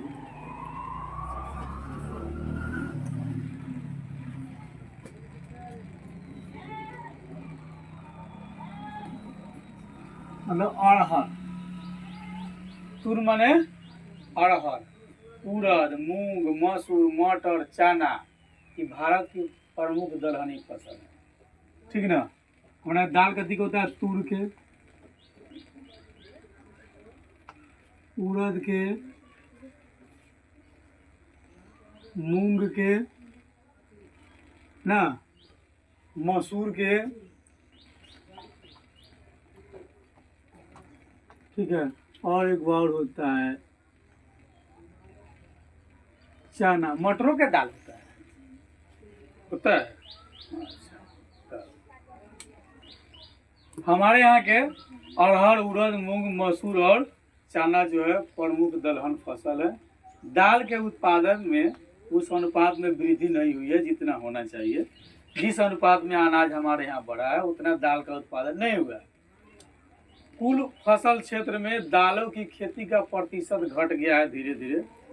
दालों को कम नमी की आवश्यकता होती है और इसको जो है शुष्क परिस्थिति में भी उगाया जा सकता है। दाल शुष्क मतलब गर्मी वाला क्षेत्र में भी दाल उगेगा, ठीक ना। शुष्क क्षेत्र में भी दाल उग जाएगा, इसमें ऐसा नहीं है कि नहीं उगेगा, ठीक है। 90% तक इसकी खेती शुष्क कृषि के अंतर्गत भी होती है। मतलब गर्मी यानी कि गर्म क्षेत्र यानी में ही 90% दाल की खेती आपको शुष्क क्षेत्र में ही होती है। भारत का जो दाल उत्पादन जो होता है तो 90% दाल वहाँ उगाई जाती है जहाँ ज़्यादा गर्म क्षेत्र है, मतलब शुष्क क्षेत्र है, ठीक है। अरहर को छोड़कर बाकी अन्य दालें वायु से नाइट्रोजन लेकर भूमि को उर्वर बनाती है, ठीक है। इसमें को छोड़ दीजिए अरहर को, ठीक है। इसके बाद उड़द, मूंग, मसूर और चना ये सभी क्या है, वायु से नाइट्रोजन लेकर के और मिट्टी को देती है, ठीक है। केवल अरहर नहीं देती है, ठीक है। वायु से नाइट्रोजन लेकर भूमि को देती है और भूमि को शक्तिशाली बनाती है, भूमि को उपजाऊ बनाती है। कौन कौन? तो दाल की पौधा केवल अरहर छोड़कर उड़द, मूंग, मसूर और चना ये सभी वायु से नाइट्रोजन लेकर के और जमीन को देती है, ठीक है। इनको आमतौर पर अन्य फसलों के साथ फसल आवर्तन में रोपा जाता है। दालें खरीफ और रबी दोनों ही ऋतु में उगाई जाती है। दाल की फसल 2 ऋतु में उगाई जाती है, ठीक है। दाल जो है खरीफ में भी उगाया जाएगा, रबी में भी उगाया जाएगा, दोनों में दाल उगाया जाता है। दाल जो है खरीफ और रबी दोनों में उगाया जाता है। जैसे देख लीजिए इसमें भी आपको अरहर, मूंग, उड़द, ठीक है। इसमें भी है चना, मसूर, मटर, ठीक है। ये सब क्या है, तीसी दाल थोड़ी है, लेकिन उगाया जाता है। यानी कि दाल खरीफ और रबी दोनों फसल में जो है समाहित है, दोनों में उगाया जाता है, ठीक है। खरीफ वर्षा ऋतु में और रबी शीत ऋतु में। तो मैंने ये कहने का मतलब दाल जो है वर्षा ऋतु में भी उगाया जाएगा और शीत ऋतु में भी उगाया जाएगा। दोनों ऋतु में हम दाल उगा सकते हैं, इसमें कोई दो मत की बात नहीं। अरहर, मूंग, उड़द आदि खरीफ की फसल है, जबकि चना, मटर, मसूर आदि रबी की फसल है, ठीक है। देख लीजिए आपको अरहर, मूंग, उड़द कथी का फसल है, खरीफ का फसल है, ठीक है। चना, मसूर, मटर किसका है, रबी का फसल है। नहीं, खरीफ का कौन कौन दाल है आपका, अरहर, मूंग, उड़द खरीफ का है, ठीक है। रबी का आपका हो गया चना, मसूर, मटर रबी का है, ठीक है।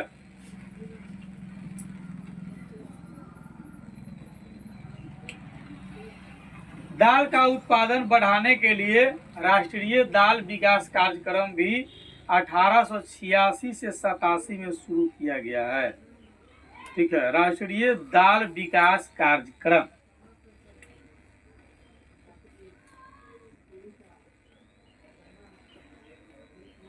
राष्ट्रीय दाल विकास कार्यक्रम,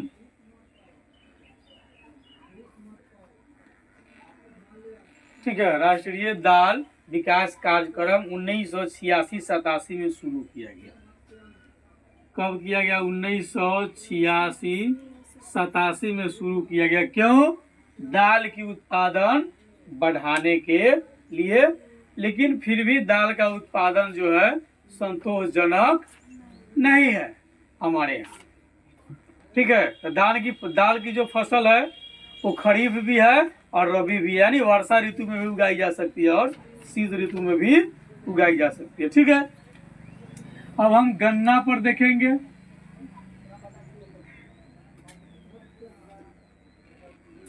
ना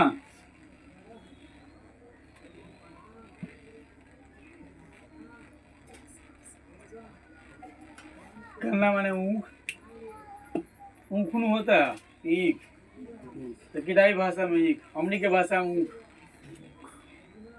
ठीक है, गन्ना क्या है? यह बांस की प्रजाति का एक पौधा है। किसका है? गन्ना जो है यह बांस देखते हैं जैसे घर बनता है, बांस की प्रजाति का एक पौधा है।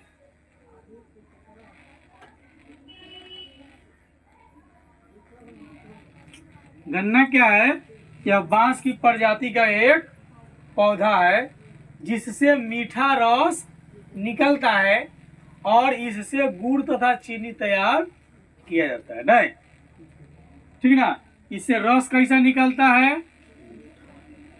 हाँ,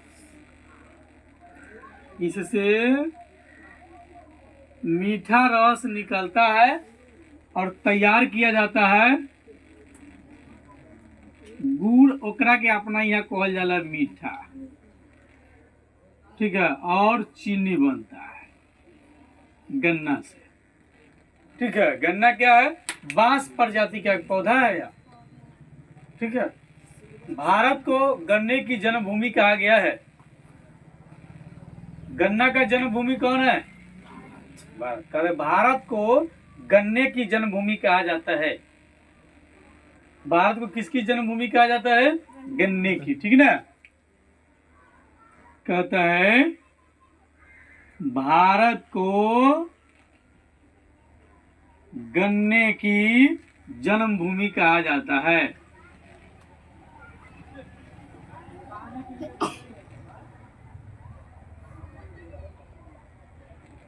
ठीक है, गन्ने का जन्मभूमि भारत। ठीक है, यह उष्ण और उपोष्ण कटिबंधीय फसल है। इसके लिए तापमान चाहिए 21 डिग्री से 27 डिग्री सेल्सियस तक। गन्ने के उत्पादन के लिए तापमान 21 डिग्री सेंटीग्रेड से 27 डिग्री सेंटीग्रेड तक रहना चाहिए, गन्ना हो जाएगा। वर्षा 75 सेंटीमीटर से 100 सेंटीमीटर वार्षिक वर्षा वाला क्षेत्र होना चाहिए। ठीक ना? ठीक ना? तापमान वर्षा 75 सेंटीमीटर से 100 सेंटीमीटर तक होगा, वहां पर गन्ने की उत्पादन की जा सकती है।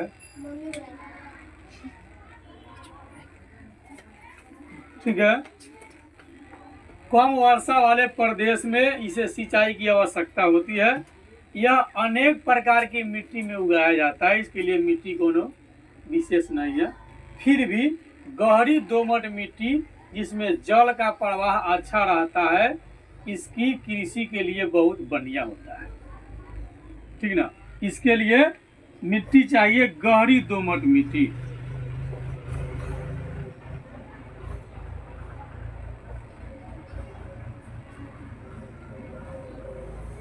ठीक है, जिसमें जल की प्रवाह बढ़िया हो, इसकी कृषि के लिए बहुत अच्छा है। इसकी फसल मिट्टी की उर्वरता को जल्दी ही समाप्त कर देता है। ठीक ना? इसके उत्पादन से नुकसान क्या होता है? मिट्टी की उर्वरता क्या हो जाता है? कम हो जाता है। इसके उत्पादन से जल्द खत्म हो जाती है।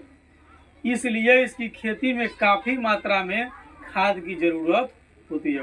काफ़ी मात्रा में अगर गन्ना उत्पादन करना है तो खाद की ज़रूरत होती है। काफ़ी मात्रा में क्या चाहिए?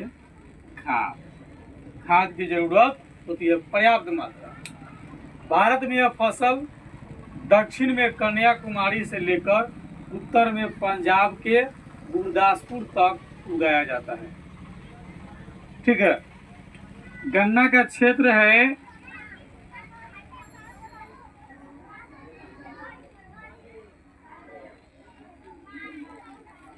कन्याकुमारी से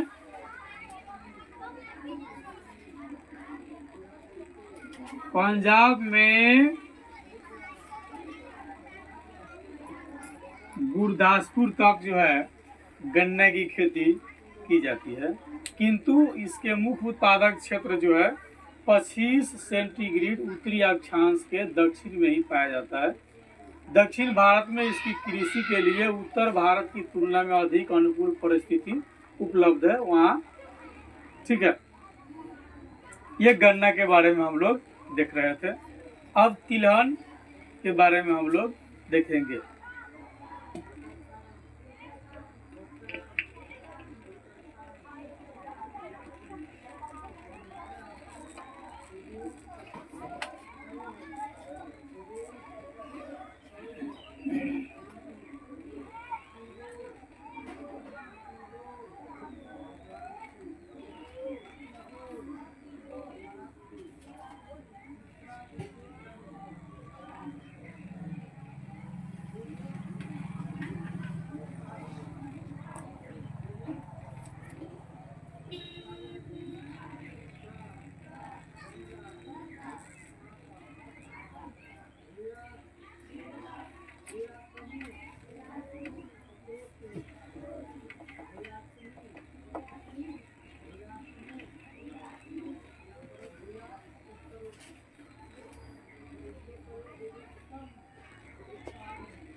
तिलहन फसल पर थोड़ा हम लोग देखेंगे।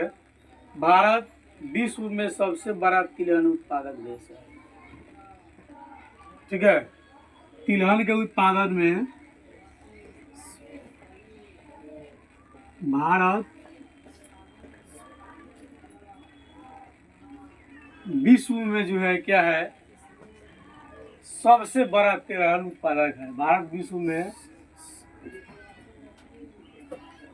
सबसे बड़ा तेल उत्पादक राज्य है। सबसे बड़ा तेल उत्पादक राज्य है पूरे दुनिया में। देश के कुल कृषिगत भूमि के 12% पर जो है कई प्रकार के तिलहन फसल उगाई जाए। जो कृषि योग्य जो भूमि है, ठीक है, जो कृषि योग्य भूमि है उस पर 12% पर जो है तिलहन की फसल लगाई जाती है। ठीक है, इनसे निकाले गए तेल हमारे भोजन का मुख्य अंग है। ठीक है, कुछ औद्योगिक रूप में कच्चे माल के रूप में भी इसका उपयोग किया जाता है तेल का। ठीक ना, जैसे हमारे यहाँ तेल निकालने वाली जो मतलब फसल है जिनसे तेल निकाली जाती है वो है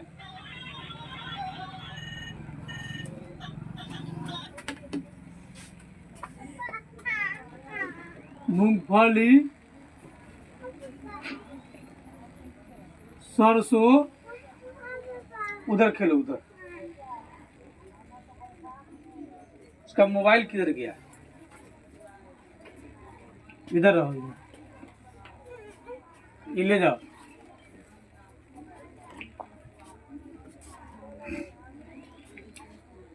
ठीक है, तो मूंगफली, सरसों, नारियल, नारियल तेल भी होता है।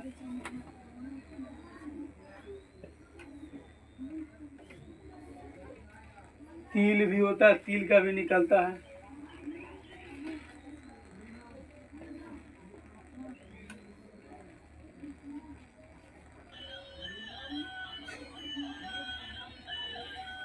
ठीक है, मूंगफली, सरसों, नारियल, तिल, सोयाबीन, अरंडी, बिनौला,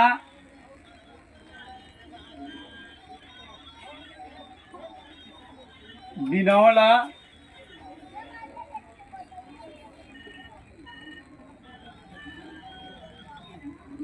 अलसी और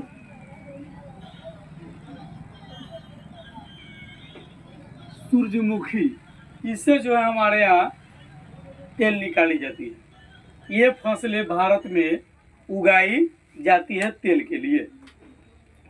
कुछ तेल के बीज को, कुछ जो है तेल के बीजों को साबुन, प्रसाधन और उबटन आदि में प्रयोग किया जाता है। ठीक है, कुछ तेल के बीज को किसके लिए, इसलिए कुछ जो होता है, ठीक है, कुछ तेल के बीजों को, जो तेलहन जो है उसके बीजों को कथी कथी बनाया जाता है, साबुन और उबटन भी बनाया जाता है। साबुन और उबटन बहुत सारा, ठीक है, क्रीम व्रीम श्रृंगार उंगार के सामान उमान में जो होता है वो सब होता है, इसमें प्रयोग इत्यादि में किया जाता है। ठीक है, मूंगफली जो है आपको एक खरीफ फसल है। मूंगफली क्या है, आप देखिए मूंगफली क्या है, मूंगफली एक खरीफ फसल है भाई। ठीक है, भारत विश्व में मूंगफली का दूसरा बड़ा उत्पादक देश है। मूंगफली के उत्पादन में, तिलहन में भारत सबसे बड़ा देश उत्पादक है, और मूंगफली उत्पादन में जो है भारत दूसरा स्थान रखता है। भारत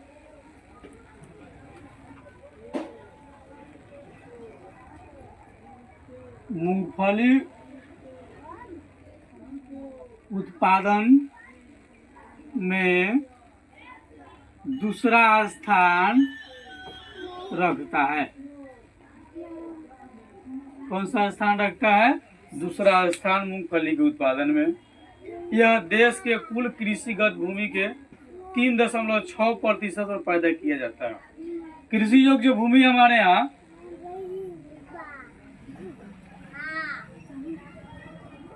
कृषि योग्य जो भूमि है उनमें से 3.6% पर मूंगफली की खेती की जाती है।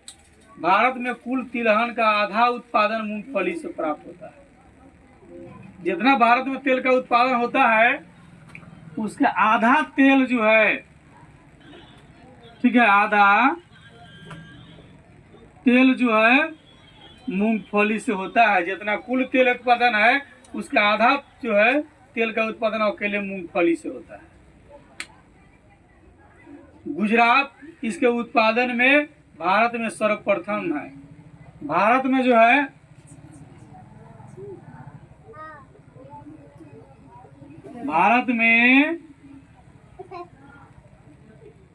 गुजरात जो है मूंगफली के उत्पादन में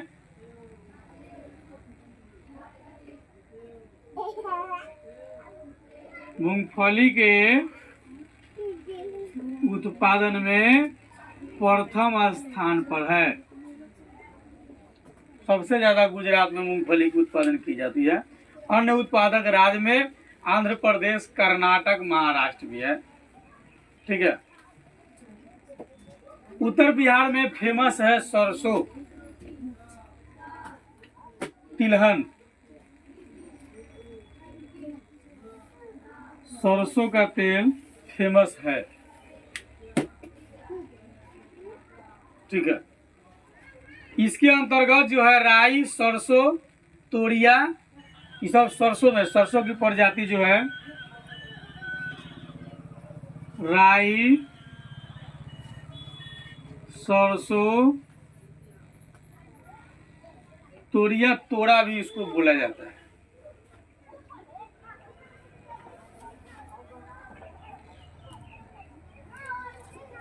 इस सरसों की प्रजाति राई, सरसों, तोरिया, तारमीरा आदि कई तिलहन शामिल है सरसों में। यह रबी उपोष्ण कटिबंधीय फसल है। यह कौन फसल है, रबी है। ठीक है, और उपोष्ण कटिबंधीय फसल है, और इसकी कृषि भारत के मध्य और उत्तर पश्चिम भाग में रबी की मौसम में की जाती है। पाला इसकी कृषि के लिए हानिकारक है। जब पाला पड़ेगा तो राई, सरसों, तोरिया, तारमीरा जो है खराब हो जाएगा। इसको नुकसान कौन कर देगा? पाला। ठीक है, जब पाला पड़ता है तो इसको नुकसान कर देता है। ठीक है,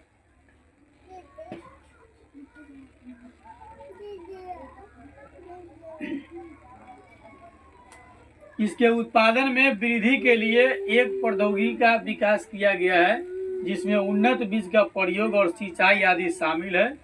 इसके उत्पादन का 1/3 भाग राजस्थान द्वारा प्राप्त होता है। ठीक है, सरसों उत्पादन में जो 1/3 भाग जो है राजस्थान में होता है। कुल उत्पादन का 1/3 भाग राजस्थान जो है उत्पादन करता है। किसका? सरसों का। अन्य उत्पादक राज्य आपको उत्तर प्रदेश, हरियाणा, पश्चिम बंगाल, मध्य प्रदेश है। इसकी प्रति हेक्टेयर उत्पादन हरियाणा तथा पंजाब में बहुत ज्यादा होता है। ठीक है, इसकी उत्पादन जो है आपको पंजाब तथा हरियाणा में ज्यादा होता है। किसका? राई, सरसों, मतलब सरसों इत्यादि। ठीक है,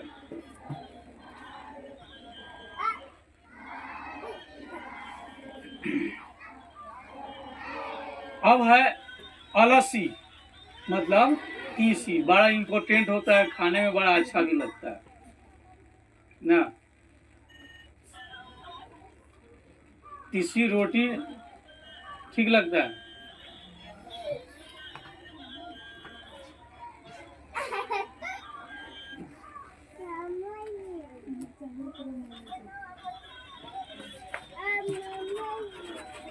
अलसी कह लीजिए न तो तीसिए कह लीजिए। ठीक है, एक अन्य रबी तिलहन फसल है। रबी है लेकिन एक अन्य प्रकार का है। इसका कई औद्योगिक उपयोग है। ठीक है, तिल उत्तरी भारत में खरीफ फसल है और दक्षिणी भारत में रबी की फसल है। अंडी खरीफ और रबी दोनों ही फसल के रूप में उगाई जाती है। सोयाबीन तथा सूरजमुखी भारत के अन्य महत्वपूर्ण तिलहन है। सोयाबीन मुख्यतः मध्य प्रदेश और महाराष्ट्र में उगाया जाता है। सोयाबीन की खेती कहाँ की जाती है? मध्य प्रदेश और महाराष्ट्र में। ठीक ना।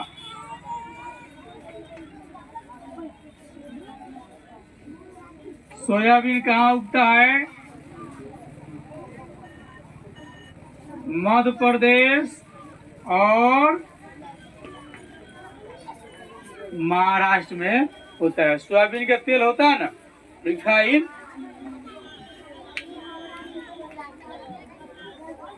ये दोनों राज्य मिलकर के भारत का 90% सोयाबीन पैदा करता है, मध्य प्रदेश और महाराष्ट्र। ठीक है, दोनों मिलकर के सोयाबीन की तेल कितना पूर्ति करता है? 90% सोयाबीन तेल की क्षतिपूर्ति करता है मध्य प्रदेश और महाराष्ट्र।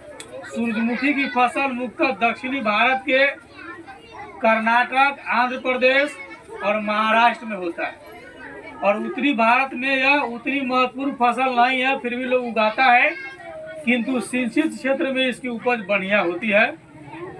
ठीक है, ये हम देख रहे थे अलसी यानी तीसी। ठीक है, अब हम देखेंगे चाय के बारे में। ठीक है, अगला हम लोग जो चर्चा होगा चाय, यह सदाबहार झाड़ी होता है। कौन झाड़ी होता है? सदाबहार झाड़ी होता है, जिसकी पत्तियों को सुखाकर चाय बनाई जाती है। चाय क्या है? सदाबहार झाड़ी है। यह क्या है? सदाबहार, एक तरह से समझिए ये झाड़ी है। चाय पत्ती क्या है, कैसे तैयार होता है? इस सदाबहार झाड़ी जो चाय का होता है, इसके पत्तियों को सुखाकर,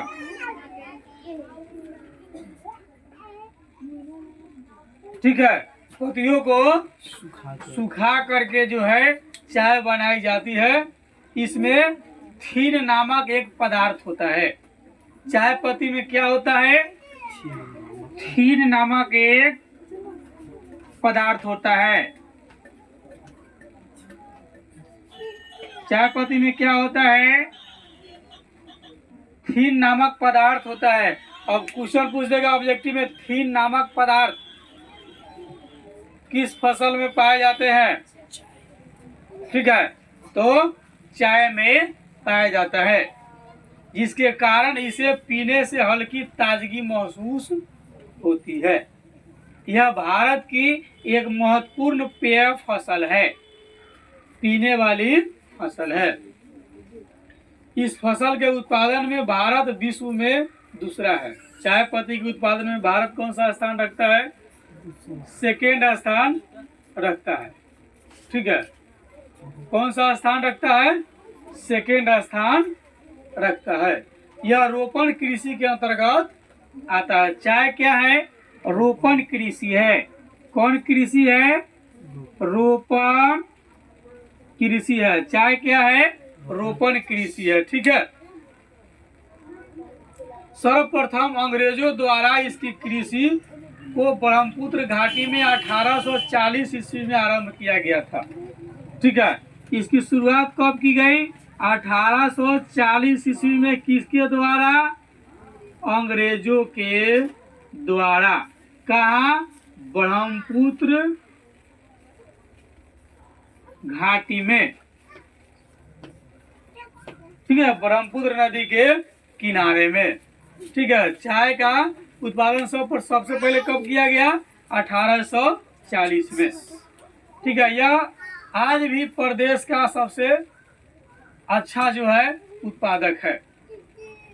चाय उष्ण और उपोष्ण कटिबंधीय पौधा है, जिसके लिए 25 डिग्री से लेकर के और कम से कम 3 डिग्री भी अगर सेल्सियस अगर होता है तो यह हो जाएगा। लेकिन इसको वर्षा बहुत चाहिए, इसको पानी बहुत चाहिए। ठीक ना? चाय के लिए वर्षा जो है पर्याप्त मात्रा में चाहिए इसको भाई। 200 से लेके 250 सेंटीमीटर वर्षा आवश्यक है। चाय के उत्पादन के लिए वर्षा कितना चाहिए? 200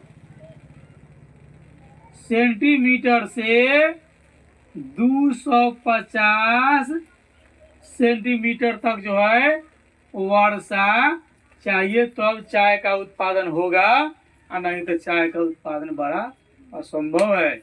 इसके लिए ढालुआ जमीन भी आवश्यक है। खेत में पानी भी नहीं रुकना चाहिए। पत्तियों के निरंतर विकास के लिए आर्द्रता जरूरी है। सुबह का कुहासा और प्रतिदिन की बौछार पत्तियों की उपज में अत्यंत आवश्यक। रोज कुहासा चाहिए, सुबह सुबह हल्का हल्का पानी चाहिए उस पर। इसके मिट्टी सुप्रवाहित एवं उर्वरक होना चाहिए। मिट्टी में फास्फोरस, पोटास, लोहा, ह्यूमस पर्याप्त मात्रा में रहना चाहिए, तब चाय होगी।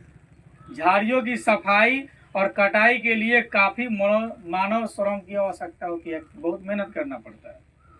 चाय की पत्तियों की ताजगी को बनाए रखने के लिए इसे बागान में ही संशोधित किया जाता है। चाय के उत्पादन में प्रमुख और गौण 2 प्रकार के क्षेत्र होते हैं, एक प्रमुख क्षेत्र, दूसरा गौण क्षेत्र। प्रमुख क्षेत्र के अंतर्गत जो है असम की ब्रह्मपुत्र एवं सुरमा घाटी, पश्चिम बंगाल में दार्जिलिंग, लिखा था ना दार्जिलिंग वाले चाय। ठीक है, जलपाईगुड़ी की पहाड़ी, तमिलनाडु में नीलगिरी की पहाड़ी, ये आपके जो है प्रमुख क्षेत्र है। गौण क्षेत्र में हिमालय प्रदेश, उत्तराखंड, मेघालय, त्रिपुरा, आंध्र प्रदेश आदि राज्य है। भारत विश्व का अग्रणी चाय उत्पादक और निर्यातक देश है। विश्व में सबसे अच्छा खासा चाय का उत्पादन भी करता है और निर्यातक भी, मतलब बेचता भी है। ठीक है।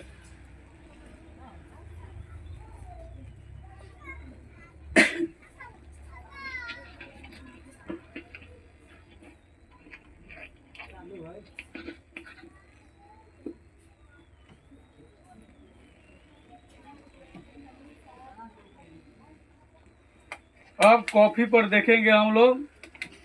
कॉफी भी लोग खूब पीता है।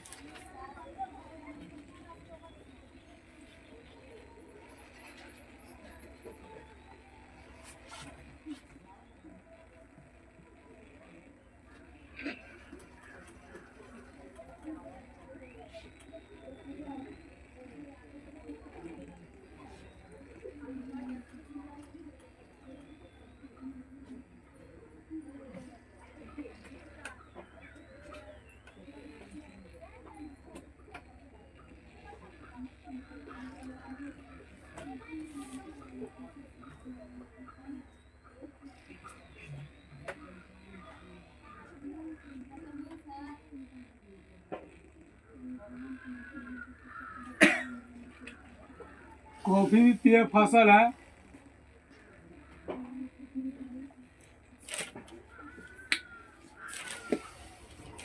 चाय की तरह यह भी पिया जाता है। यह एक प्रकार की झाड़ी पर लगे हुए फल के बीज द्वारा प्राप्त किया जाता है। कॉफी कैसे प्राप्त होता है? एक प्रकार के झाड़ी पर लगे हुए फल के बीज द्वारा कॉफी प्राप्त होता है। चाय की भांति यह भी चूना युक्त मिट्टी में भली भांति उगता है, किंतु मिट्टी इसे ह्यूमस अवश्य चाहिए। इसके फसल को एकत्रित करने और बीज को भून पीस कर जो है कॉफी पाउडर बनाने में काफी मानव श्रम की आवश्यकता होती है। एक तरह की यह पाउडर के टाइप में होता है। कॉफी कैसा होता है? इसको बीज को भून पीस करके तैयार किया जाता है ना। बीज को क्या करता है?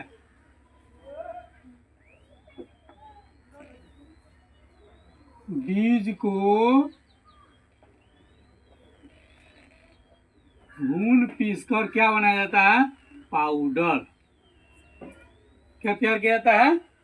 पाउडर तैयार किया जाता है, जिसमें बहुत श्रम की आवश्यकता होती है। भारत में लगभग सभी कॉफी दक्षिण भारत में उगाया जाता है। ठीक है। इसका उत्पादन कहाँ किया जाता है? दक्षिण भारत में। भारत के दक्षिणी क्षेत्र में कॉफी का उत्पादन किया जाता है। ठीक है। कर्नाटक भारत का सबसे बड़ा उत्पादक राज्य है। ठीक ना। दक्षिण भारत में कर्नाटक सबसे बड़ा कॉफी उत्पादक है।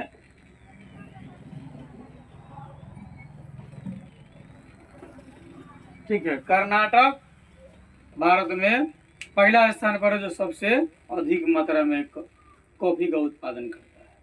यहाँ भारत का 70% कॉफी उत्पादन किया जाता है। ठीक है। कर्नाटक में कितना कॉफी उत्पादन किया जाता है? 70% कर जो है उत्पादन किया जाता है। तमिलनाडु में नीलगिरी की पहाड़ी पर भी कॉफी की खेती की जाती है। ठीक ना। और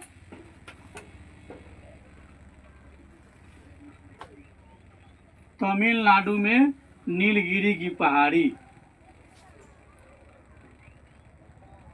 नीलगिरी की पहाड़ी कहाँ है?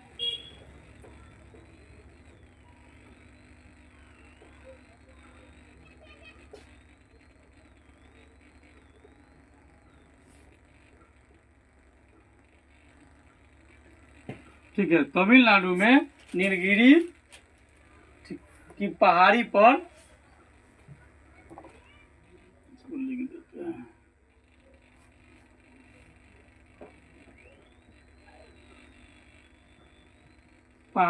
कॉफी का उत्पादन किया जाता है। पूर्वोत्तर भारत में त्रिपुरा प्रमुख उत्पादक राज्य है। भारत के पूर्वी क्षेत्र में जो भारत के पूर्वी क्षेत्र की बात करते हैं तो है त्रिपुरा में, ठीक है। त्रिपुरा में आपको कॉफी का उत्पादन अच्छा खासा किया जाता है, ठीक है। नेक्स्ट हम लोग चर्चा करेंगे बागवानी फसल पर।